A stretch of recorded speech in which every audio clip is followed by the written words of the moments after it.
G'day guys, welcome back to Arry the Stag. TR Tony here, enjoying a bit of rainy weather actually currently, but not to worry, it's all sunshine state in the world of the Triumph Stag.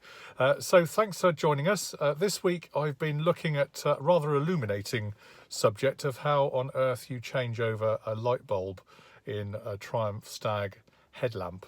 It's not as easy as perhaps you might think, not as difficult as some modern cars actually, but nevertheless it's one of those things that needs doing from time to time. Light bulbs only last a certain amount of time, of course, and I've had a bit of an issue with UES 591S and needed to sort that ahead of winter setting in. So the other day I got up the courage and went off, got my toolbox and got stuck into the job. So answer the question please. How many Stag owners do you think it takes to change a light bulb? And I'll give you the answer at the very end. Many of you by now will be very familiar with UES 591S, and we've recently learned that this was one of the well, about 1,000 I think before the end of the production of the Triumph Stag, so it was a very late car. So thank you for the feedback we've had this week. As you can see here, we're just going to go and open her up and see what we can find. The ambition today is to, as I've mentioned, look at how we can change the headlamp bulb, and very simply what you've got to do is plug your key into the ignition and get the lights on to then just test the headlights that you've got. So obviously the ignition is on here, and there is a knob on the steering column that obviously you just turn to turn the lights on. So that's all good, and what I want to do now is just go to the front of the car and see what effect that has. And okay, good, we're on dipped beam headlights and that is all looking fine. The major issue I have is actually with the headlamp, the main beam headlamps, which is the two headlamps that you've just seen there in the middle. And to turn those on, basically you need to flip the indicator stalk forward, and that gives you your full beam, as I'm sure many of you know. But you can see here the problem is we have one out and one working, so that's not good. Clearly would not be very good in a dark winter's drive, so it needs to come out. So the plan then to do this is very simply, all you need to do is remove the grille and the surrounding metal grille pieces that go around the headlamps on the front. It's a bit of a fiddle, but they will come off with perseverance. There's 4 screws that hold this grille on, and you can see here I'm just working through removing them, which is all good, and that comes off pretty straightforwardly, so revealing the radiator and various other items inside and underneath the bonnet. There's a small panel then off to the left of the offside main beam, which you can see here, which comes off. 2 screws hold that, which then is easily removed. And I thought I'd show you that little bracket because it's quite tricky. They've got 2 kind of retaining brackets on the back of the rear of the plate, which obviously aligns into the Stag there, and the design is that you get your screws and go through the little hole north and south, but they actually hold onto that little black bracket there and onto the actual kind of back plate, for want of a better term. Okay, I'll come back to that in a little while. Let's now move on to the offending headlamp, and this is the main beam. They're connected very simply, well, in 2 ways actually. You've got an outer kind of bezel, as I would call it, with 3 kind of lugs, which you can see here, held down with a Phillips head screw. Obviously now you once you've released those screws just slightly, then you can in fact rotate the bezel, the chrome bezel, to release the lamp itself, the lamp unit itself. So you can see here I actually found an extra screw that must have been there from a previous owner, I think. Thus accounts for the reason the bowl is wiggling around a bit in its recess, which isn't what I'm supposed to do. Literally all you've got to do is undo the Phillips head screws just slightly to enough to release the bezel. You can see there, turn it anti-clockwise just a little bit such that the heads are in the bigger holes and the bezel comes off in your hands, and that's what holds it to the bowl itself, the headlamp bowl.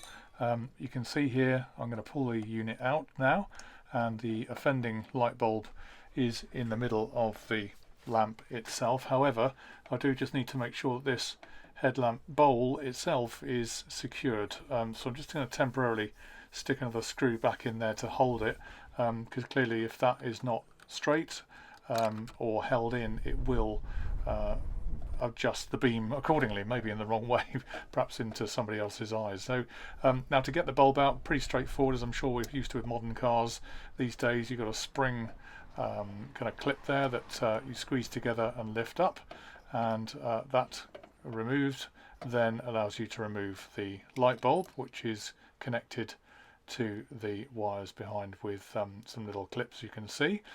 Not afraid of touching this one, which you shouldn't do obviously with this type of bulb, because it's defunct and not working, so I'm quite okay to have a look at it. You'll notice it comes with a little silver base plate underneath, and if I could just show you that, it's got a couple of lugs in as well, which mounts onto the back plate of the kind of lamp, the lamp unit itself. So it's can only go in one way, which is nice, and obviously is a nice light bright bobby dazzler. And here we got the replacement bulb from I can't remember who it's from, online from one of the big suppliers, and that's the code of the bulb itself. Now obviously what you've got to be careful of here, as it says along the bottom, is of touching this particular one. So if you get these yourselves, then make sure you hold them by the base plate initially, and I just used a bit of tissue here to manhandle it, and yeah, you can see it's all one unit, so don't try and pull off the glass bit, because that is connected to the chrome bit at the bottom. So clearly that goes back into the receptor of the light unit itself. As I mentioned before, it's got two lugs, and it's kind of handed, so it can only go in one way. As you can see there, the lugs are engaging with two holes inside, and then you replace your wire cage, so to speak, under a bit like an Osram lamp. You clip it underneath there. The bulb is now in, and now you relocate and clip back in your power feed to the back of the light bulb. And incidentally, the old light bulb didn't look like it was broken, but clearly it was.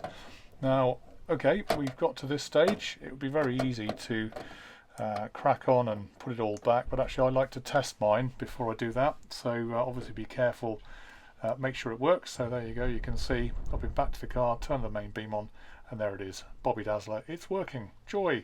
Turn it off again, and then back in with the headlamp. On the back of the headlamp you'll see there's some little brackets there at the top. They locate into a recess on the light bowl that's retained on the plate of the kind of front of the Stag, so that's where you need your light unit to be going back. Now offer up your bezel back into the big holes, and this time you're going to turn clockwise to make sure that it's locked back in. Can be a bit of a fiddle, and if you need to unwind the Phillips head screws a little bit more just to make it more easy, then that would be a wise thing to do. Eventually, once you've got all three of them in, then it's a right hand turn clockwise and job's done, it's locked in. Then all you've got to do is tighten up the three screws to make sure that the bezel is holding the glass in the bowl and it's all firm and sorted. So that's all looking pretty good. Don't over tighten them, obviously, they are just there to hold the thing from rattling around and holding it in the right position. And there we are, that's looking good. Clamped up now, so that bezel can't rotate until you want to change a bulb again and reverse the process in the future. Now, it could be argued that that was the easy bit, and I'm just going to show you a tip here that's been widely reported but I think works really well. You've got to put the grille back in basically, and you've got the two pieces there, the little sliver that I showed you earlier plus the main grille. So all you need is a plastic bottle and a pair of scissors and a little bit of time, because what you'll find is if you're trying to put the grille back on late at night on a Sunday, usually when it's getting dark, without this technique or something like it, you're likely to be out there for hours. It is such a faff trying to get the grille back on. So in this case I just went bin raiding in the recycling bin and managed to grab an old plastic bottle, so this is good recycling, and just cutting up here as you can see. And the idea is to create some little tabs, some plastic tabs through which the screws will go, thus holding them in place to the metal frame. I'll just show you that in just a second. In this case I decided just to fold it over and give it a little snip to make a hole big enough to take a pretty straightforward screw, and you can see there I've created a slot, and now in comes the screw, and you can see there I've put it in. So it's got a washer, goes through the metal bracket, then you've got your bit of plastic with the screws. So you can see what that's doing now. It's holding the screws in place. You'll never see that plastic in a million years unless you get right up close. Some people like to use leatherette, others bits of rubber, tubing, whatever, but the principle is sound. And as you can see here, now you've got command of that screw fixing. You can easily from the side see what you're doing and try and allocate and locate that screw into the receptors in the bulkhead at the front of the bonnet there. And in this case, and this honestly could be hours of your time trying to get this back in without this little technique. I know many people have struggled, and several have got their own ideas on how best to do this, but it's all around that common theme. And obviously just tighten up to hand tight, and over a period of time, doesn't take long, you'll find these two screws in particular, yep, that one's all in, and that's the first part done and dusted. So let's have a look at the main grille now, and here it is. Same principle. You've got 4 tangs, 4 screw holes with this one. The back plates, you can see here, they can break off these, so you've got to be a bit careful. I think they're brazed, so they can be a bit susceptible to damage or breaking off, so just be careful of that. Do watch out which orientation you put the Stag badge up. I actually did this job a few months ago on another car, and stood back to admire my work, and the Stag emblem was upside down, which wasn't good. These are the receptors I was just talking about, where the screw locates into, and now that you've got your screws firm and straight by using this little plastic method, you'll be able to see from the side what you're doing, and you can see that they're fairly rigid, flexible enough to be manoeuvrable, but not waggling about like a sausage in a dustbin, as I may have mentioned before, which is nigh on impossible on a dark winter's night when you're late for dinner, and what you thought was a 2-minute job has now taken you the best part of an hour, and you're still no nearer getting these blinking screws in. So there you go. So it's 4 screws to hold the front grille in, and simply you can locate into those retainers I just showed. Just a light touch to get them in initially, looking left and right, and then you'll see it all nips up nice and neat. So that's our top tip for the week. And as ever, just when the job is completed, just to be absolutely sure, I went back to the car again, opened her up, turned the ignition back on, and the lights, ordinary lights, back on, as we would hope. Yes, both front lights are working, the dip beams, that's all good news. You would hope that would be the case. Returning once more again to the cabin, and this time obviously flicking the indicator stalk forward to get the main beam. For those that know, obviously you pull it back the other way to flash people, for instance if you're flashing people in traffic, that kind of thing. And there we go, happy days. The 4 lights on UES 591S are now working. We are street legal for winter, and the job is well done. Bit of a fiddle, I know, it's not easy, but I think you know, if you've seen this, it will help you navigate around the problems. Just watch out for those grills, they can be tricky, so little techniques to help you get those back on means that actually changing the light bulb only takes 1 Stag owner, not loads. So I'm very happy about that. Okay, good stuff. Alright folks, well hopefully that was helpful. I know it might have been a bit like watching paint dry, but it's one of those jobs that if you don't know how to do it, it can take ages, and particularly getting that flipping grill back on. It really, the other winter I was absolutely cursing. It was late Sunday night, I was being called in for dinner, it was getting dark, and I just was getting nowhere with those screws, getting them back into the grill. So if that's a helpful top tip for anybody around the world, then so be it, good job. Lots of other media could be used, as I mentioned, whether it's leatherette or rubber or whatever it is, just something to hold the screw in place such that you can get the thing in. Blue tack I heard too recently as being an option, but whatever it is, I'm sure it will help.